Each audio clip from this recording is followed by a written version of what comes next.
चांगला आहे, योग्य निर्णय म्हणजे समाजाला उन्नतीकडे न्यायचा, तरुणांना एक चांगल्या दिशेकडे न्यायचा हा प्रवाह आहे. संघर्ष संपवला म्हणजे 100% चांगलंच उदाहरण दिलं. कसं आहे सध्याच्या त्या कागलमधली परिस्थिती तुम्ही पाहताय. म्हणजे राज्याचं पूर्ण लक्ष ज्या कागल नगर परिषदेकडे आहे.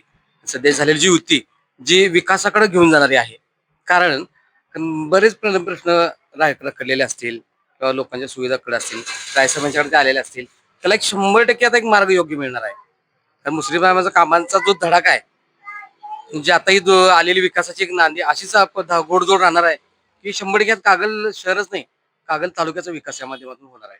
एवढंच मला सांगायचं वाटतं. आणि ह्याच्या पाठीमागचा माझा अनुभव नाही केलं तर माझी आई नगरसेवक होतीच. त्या प्रभागातला मी कामाचा धडाका मुस्लिम साहेबांचा बघितलाय. त्या माध्यमातून आम्हाला वाटलं की बऱ्याच वर्षात संघर्ष आज जो मिटलाय, त्या माध्यमातून समाजाचा पण एक विकास त्याबद्दल होणार आहे. आणि कागल शहर एक वेगळ्या दिशेकडे चांगल्या शाहू नगरीच्या विचारानं वाटचाल करेल. 100% खात्री आहे. चांगला आहे, योग्य निर्णय म्हणजे समाजाला उन्नतीकडे न्यायचा, तरुणांना एक चांगल्या दिशेकडे न्यायचा हा प्रवाह आहे. संघर्ष संपवला म्हणजे 100% चांगलंच उदाहरण दिलं. म्हणजे इतरांसाठी एक चांगलंच आहे विजन. मग त्यांनी समाजाचा विचार, कागल शहराचा, तालुक्याचा, जिल्ह्याचा विचार केला. हा संघर्ष मिटवला आणि समाजाला एक वेगळी दिशा दिली. यातून हे स्पष्टच होते.